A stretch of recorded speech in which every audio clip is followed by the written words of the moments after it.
284장 오랫동안 모든 죄 가운데 빠져.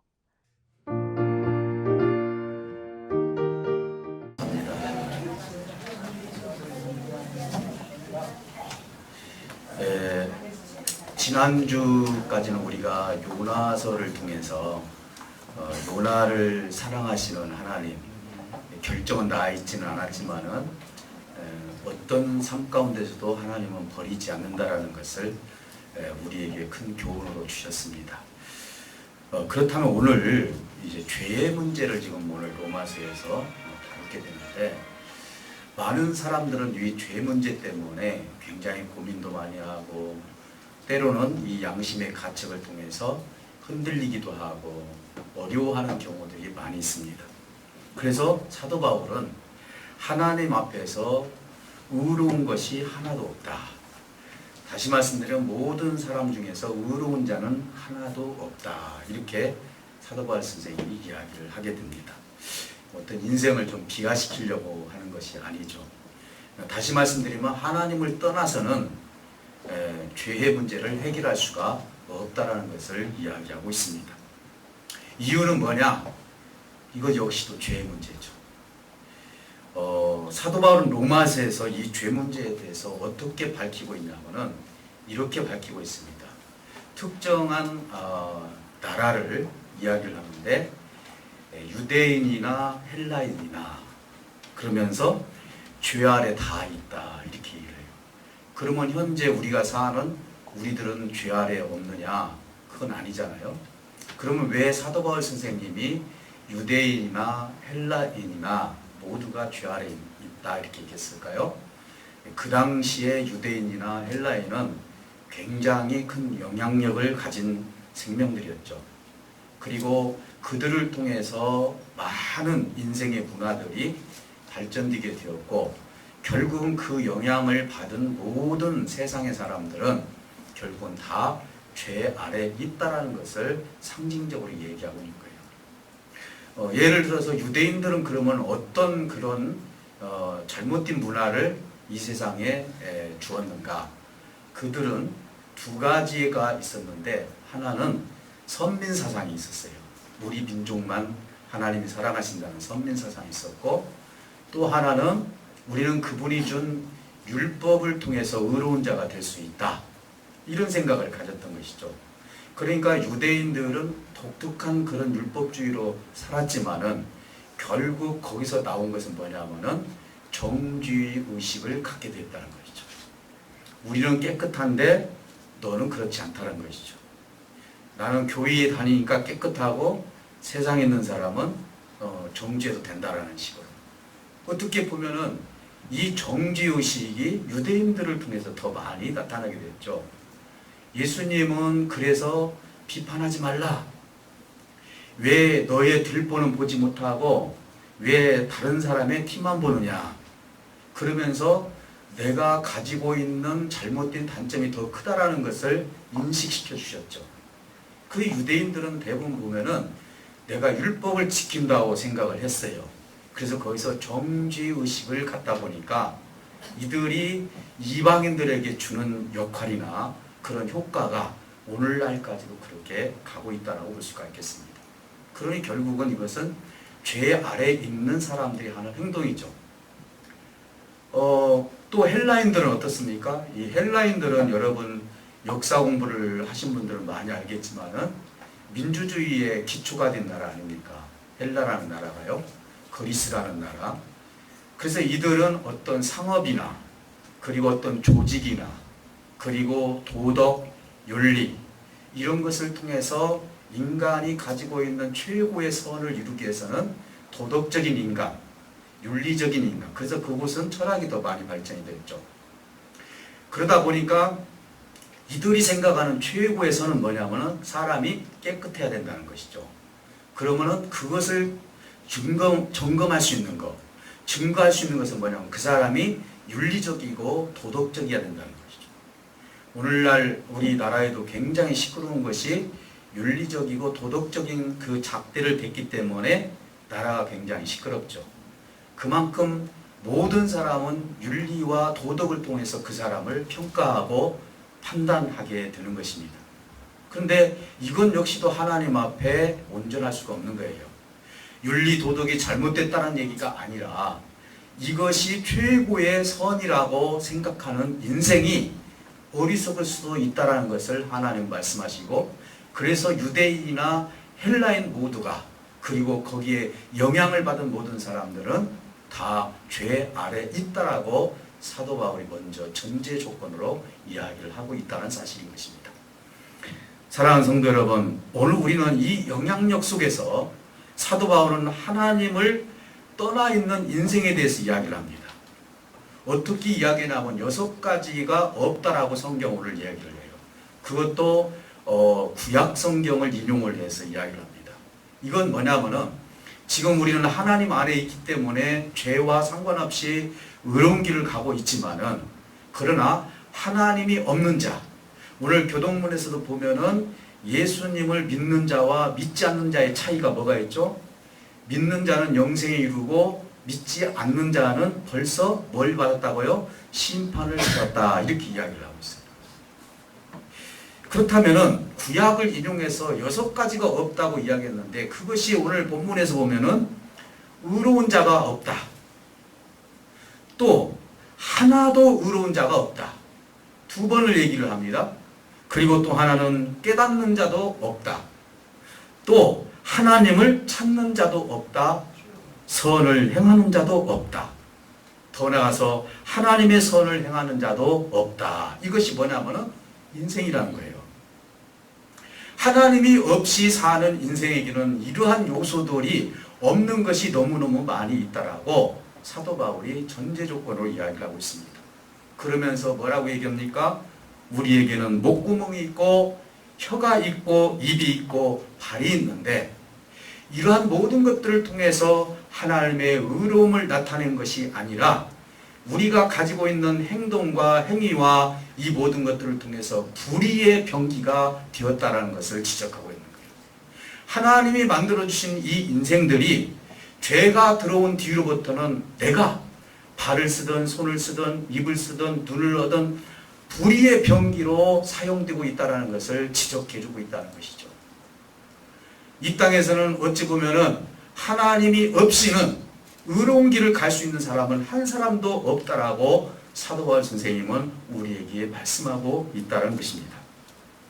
가장 큰 문제는 뭐냐? 이렇게 인생이 살면서 하나님을 두려워하지도 않는다 그랬어요. 여러분, 이렇게 노출된 인생들에게 하나님에 대해서, 심판에 대해서 이야기하면은 두려워하는 사람이 있습니까? 없습니까? 믿지도 않죠. 그리고 하나님이 어떻게 있느냐라고도 따지고요, 그들 마음에는요 두려움이 없어요. 하나님에 대한 두려움이 하나도 없이 자기가 선을 이루면서 살면 된다, 내가 이웃에게 피해보지 않고 내가 떳떳하게 도덕적으로 윤리적으로 살면은 그것이 내가 인생 사는데 최고의 선이지, 하나님을 믿으려 하지도 않고 하나님을 찾으려 하지도 않는다는 것이 우리 인생의 문제라고 이야기하고 있는 것입니다. 사랑하는 성도 여러분, 이 당시에 유대인들은요 율법으로 의로움을 갖을 수 있다, 이렇게 생각을 했어요. 율법으로. 그러니까 그들에게는요 율법을 지킴으로써 내가 의로운 자가 될 수 있다. 근데 문제는 뭐냐면은 이들이 율법을 제대로 지키지를 못하는 거예요. 사람들 보는 눈에는 율법을 지키는 것 같지만은 자기가 봤을 때 양심상 그것이 지킬 수 없는 거예요. 우리들도 보면은, 우리 가끔 보면 그렇지 않습니까? 사랑하지도 않는데 사랑합니다 라고, 어떻습니까? 기도도 않는데 기도하겠습니다, 근데 실천은 안 해. 우리는 이중성을 이렇게 가지고 있잖아요. 어떻게 보면 이 당시에도 이들은 율법을 지키는 것 같지만 실질적으로 율법을 지키지 못했던 그런 삶에 노출이 되어 있었다는 것을 알 수가 있는 것입니다. 그래서 사도 바울은 율법의 2가지의 역할에 대해서 이야기를 해요. 오늘 본문에서도 보면은요. 그러면 대체가 율법을 하나님께서 왜 주셨느냐? 율법이 나쁜 것이냐? 저는 이 자리에서 율법은 절대로 나쁘다고 얘기하지 않습니다. 율법은 정말 하나님께서 우리에게 주신 하나님의 복이다, 저는 그렇게 생각해요. 왜? 율법이었으면 안 되거든요. 이스라엘 백성들이 애굽에서 나왔을 때요, 시내산에서 그렇게 하나님께서 주시고자 했던 것이 뭡니까? 십계명이잖아요. 율법이에요. 이 율법을 통해서 언약 백성으로 삼은 거예요.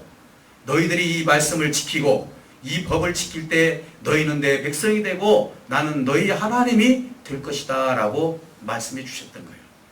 하나님은 이들이 이 율법을 지킬 수 없다는 것을 알면서도 율법을 주신 거예요.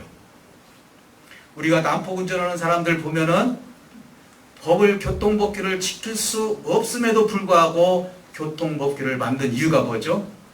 그것을 통해서 당신이 저지른 것이 교통법규에 어긴 것입니다. 법을 어긴 것입니다라는 것을 알려주기 위해서 법을 만들어 놓는 거예요. 율법도 마찬가지인 것이죠. 지킬 수 없는 그 법을 하나님이 왜 이스라엘 백성들에게 그 율법을 주셨을까? 차라리 주지 말고 죄 짓지 않게 하시지. 그건 아니죠. 왜? 우리는 로봇가 아니기 때문에요. 하나님의 인격을 닮아있고 형상을 닮아있기 때문에 내가 하나님의 삶을 사는 것은 내 삶 속에 자유까지 하나님이 주셨기 때문에 하나님은 그렇게 로봇처럼 만들지 아니하셨다는 사실인 것입니다. 그래서 두 가지 역할을 얘기를 하는데 유대인들이 율법 생활을 통해서 이중 생활을 하게 되는 것입니다. 아까 말씀드렸던 것죠. 그래서 결국 인생은 율법을 통해서 내가 구원을 받고 율법을 지킴으로 말미암아 의로운 사람이 될 수 있다고 생각하는 그 자체가 하나님 앞에 큰 죄가 된다는 것이죠. 여러분 사랑 받아보셨습니까? 사랑 받을 때 내 입으로만 사랑하는 것과 내 마음과 함께해서 사랑받는 것은 전혀 다른 거예요. 여러분 입으로만 사랑을 받는 것 얼마나 비참합니까? 그러나 마음과 함께 사랑을 받는 것이야말로 정말로 귀중하고 귀한 사랑이라는 사실을 알 수 있습니다. 율법도 마찬가지요. 겉으로는 지키는데 속으로는 지키지 못하는 이 인생이 하나님이 보셨을 때 그 이중성을 봤을 때 어떻게 되겠습니까?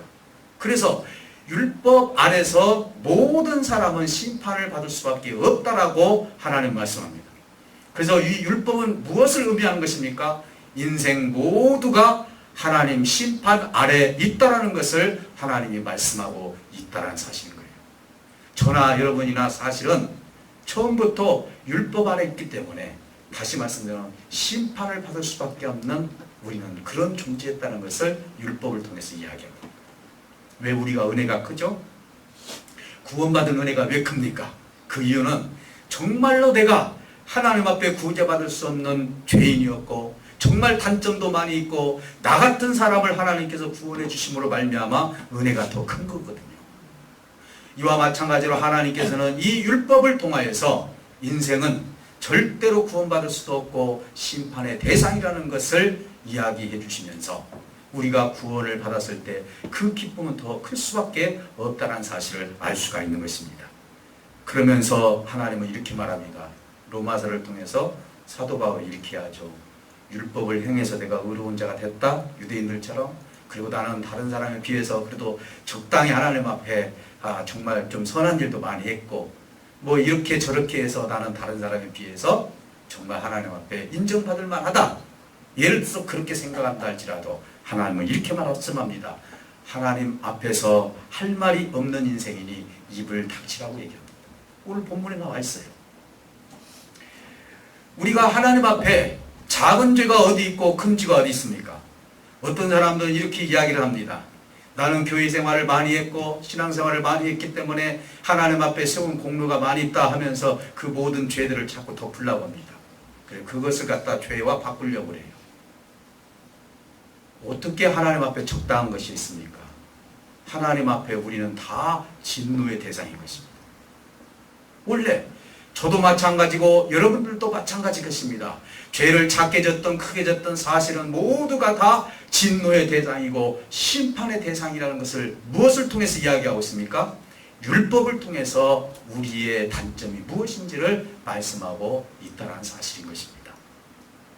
사랑하는 성도 여러분, 이제 또 하나는 율법을 통해서 인생이 의롭다고 볼 수 없는 것은 그것은 바로 율법을 통해서 죄를 깨달을 수 있기 때문에 그렇습니다. 여러분 우리가 형법이나 민법이나 여러분 다 아십니까?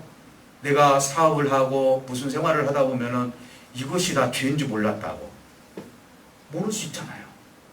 근데 거기에 전문가 같은 경우는 이것이 죄다. 예를 들어서 내가 어디에서 함부로 다른 사람의 말을 했다거나 이랬을 때는 어떤 죄가 성립된다는 것은 법에 다 지적이 되어 있는 거예요.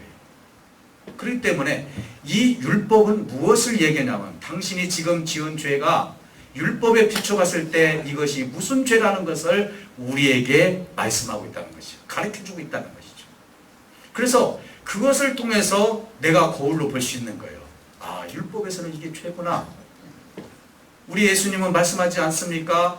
이 마음의 죄까지도 얘기하지 않습니까? 율법에서는 십계명을 통해서 여러 가지를 죄에 대해서 이야기를 합니다. 그것을 지키지 않는 것이 그 죄의 자체이기 때문에 아, 내가 부모를 공경하라겠는데 부모 공경하지 못했으니까 내가 죄를 지었구나. 하나님 앞에 잘못했다고 고백할 수 있는 것이죠. 뭐가 있어서? 율법이 있어서. 구약에서는 욥은 이렇게 얘기합니다. 인생이 어찌 하나님 앞에서 어려우랴. 참 여러분, 이 욥이라는 인물 참 대단한 인물입니다. 하나님 앞에 질문하다시피 얘기합니다. 어찌 인생이 하나님께 의로울 수가 있습니까? 라고 이야기합니다. 이만큼 내가 의롭다고 생각을 했고 내가 정말로 하나님 앞에 하나님을 섬기고 그때 당대의 의인이라고 생각을 했는데 이 고난과 역경이 딱 오자마자 자기 자식들은 죽습니다. 아내는 비판하고 돌아갑니다. 자기 모든 짐승들 죽고 귀화장으로 긁을 정도로 피부병이 걸리고 친구들의 어떤 그런 모든 비판이 있었을 때 그의 입에서 나오는 것이 결과적으로 뭡니까? 인생이 어떻게 하나님 앞에서 의로울 수 있을까? 당신 자신이 그러기 전에는 그래도 하나님 앞에 의로운 줄 알았는데 내가 하나님으로부터 이 고난을 허락을 받고 고난을 받아보니 내 인생이 하나님 앞에 의로운 것이 하나도 없다. 사도 바울은 가면 갈수록 뭐라고 합니까? 나는 죄인 중에 괴수라고 얘기를 합니다. 왜? 내가 생각해보니 내 속에서 나오는 이 죄성은 이루 말할 수 없는 죄성을 가지고 있기 때문에 하나님 앞에서 죄인 중에 죄인이라고 하고 죄인 중에서도 더 큰 죄라고 얘기를 하면서 사도 바울 스스로가 고백을 하고 있지 않습니까? 사도 바울 정도의 그 삶을 신앙의 삶을 살았다면 오히려 땅땅거리고 하나님 앞에 온전히 나는 이런 사람이라고 얼마든지 기도할 수도 있는 그 자리에 있음에도 불구하고 사도 바울은 가면 갈수록 하나님 앞에 더 고개를 숙이는 모습을 보게 됩니다. 하나님을 알면 알수록 하나님 나는 의로운 것이 하나도 없으니 하나님의 도움이 필요합니다라고 하면서 내 속에 있는 죄성과 내 속에 있는 단점과 약점이 다 나타나기 시작하는 거예요. 그래서 하나님을 제대로 만난 사람들은 고개를 숙이게 돼 있다는 것이죠. 사랑하는 성도 여러분, 욥에 대해서 어떻게 인생이 하나님 앞에서 의로우랴 했을 때 사도 바울은 뭐라고 대답을 했습니까? 사도 바울은 하나님 앞에서 의롭다고 인정받은 인생은 하나도 없다라고 말씀하고 있습니다. 오로지 하나님의 진노만 있을 뿐이다 라고 이야기를 합니다. 결국 우리는 하나님의 진노의 대상이라는 것을 이야기를 하고 있습니다. 사도 바울이 그러면 여기까지만 얘기하고 답이 없느냐? 그게 아니죠. 사실은 하나님께서 사도 바울을 통해서 로마서를 쓰게 하면서 인생이 얼마나 연약하고 부족하고 죄에 노출이 되어 있는지를 말씀하신 다음에 이 해결점에 대해서 이야기를 하는 거예요. 결론은 다 나와 있겠지만은 성경에서 말하는 죄가 무엇인가, 그리고 성경에서 말하는 해결점은 무엇인가, 이걸 우리가 알아야 돼요. 인생은요, 스스로 의로울 수 없음을 지금까지 강조를 했습니다. 그렇죠. 그 결과 하나님을 찾는 자가 어렵다라고 말씀하고 있죠. 죄는요, 하나님을 찾지 않았을 때 결국 내가 죄를 짓게 되는 거예요. 하나님이 나에 대해서 간섭하지 않았을 때 죄에 노출될 수밖에 없는 거예요. 저는 이걸 여러분들에게 말씀드리고 싶어요. 누가 죄를 짓는다 안 짓는다, 이 죄는 이미 다 노출이 돼 있어요.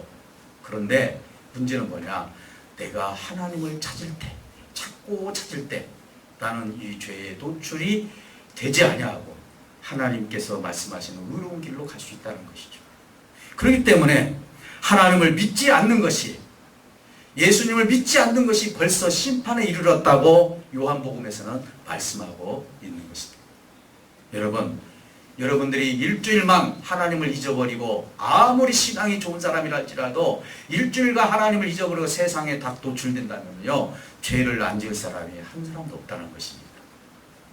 목사님이라 할지라도, 아니 목사님보다 더 훌륭한 할아버지 목사님이라 할지라도 세상에 하나님을 잊어버리고 내가 만약에 나가겠다면 죄에 노출될 수밖에 없어요. 죄를 칠 수밖에 없다는 것이죠. 그러면 우리가 이 죄를 이길 수 있는 것은 뭐냐? 하나님을 또 찾고 또 찾고 찾는 거예요.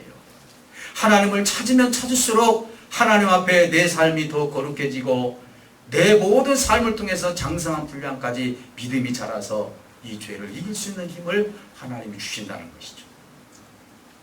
우리는 자라야 됩니다. 5년 믿으나 10년 믿으나 20년 믿으나 그 죄에 계속 노출이 된다면 우리는 자라지 못한 사람이 될 수밖에 없습니다.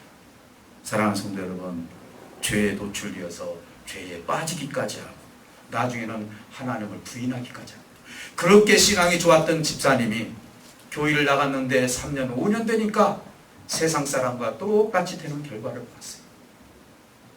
이것은 내가 그렇게 된다 할지라도 나도 그런 자리에 갈 수밖에 없다는 것을 반증하고 있는 것입니다.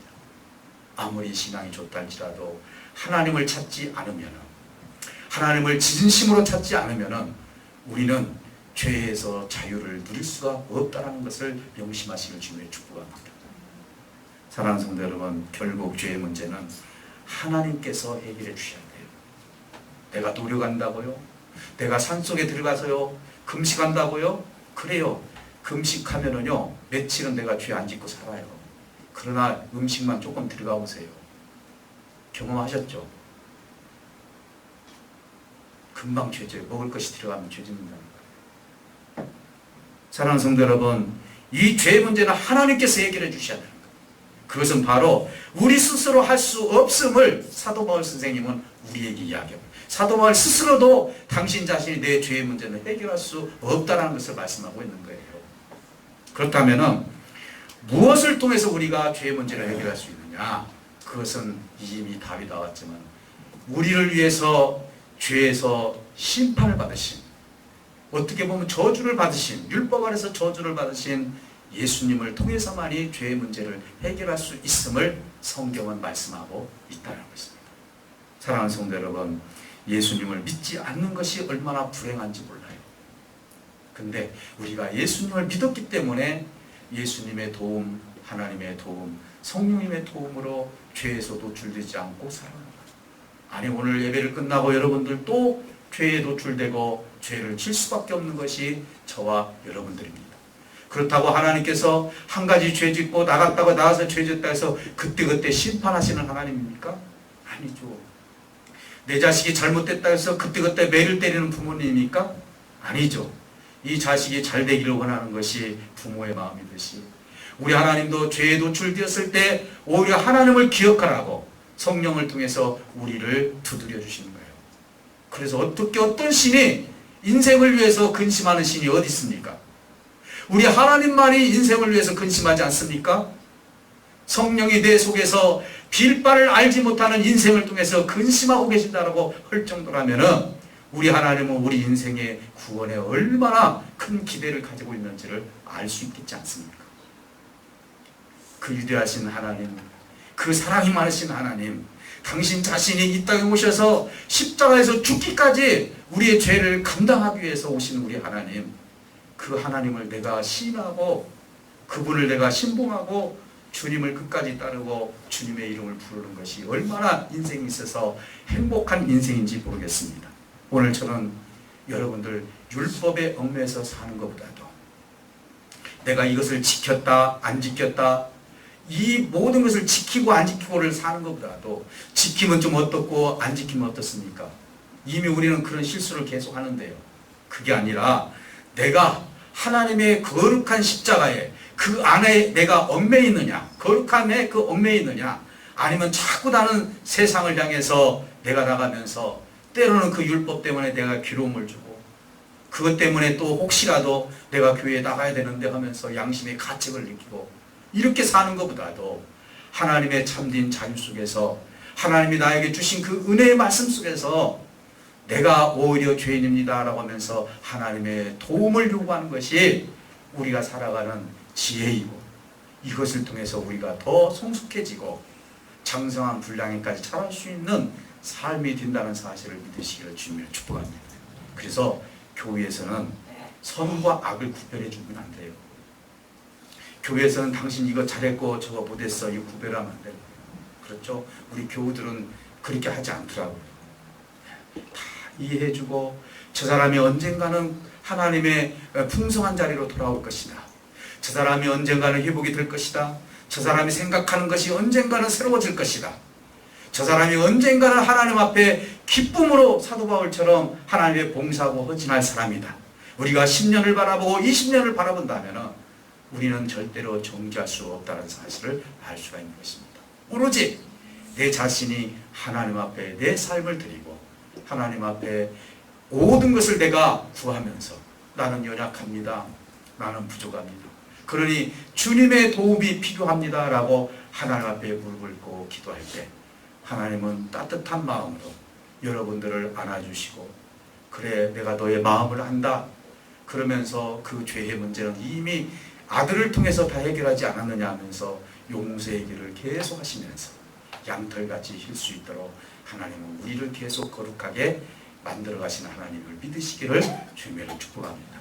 오늘 기도할 때 하나님께서 반드시 여러분들의 삶을, 정말 내가 부족하고 연약하다 할지라도 하나님은 끝까지 나를 사랑하신다.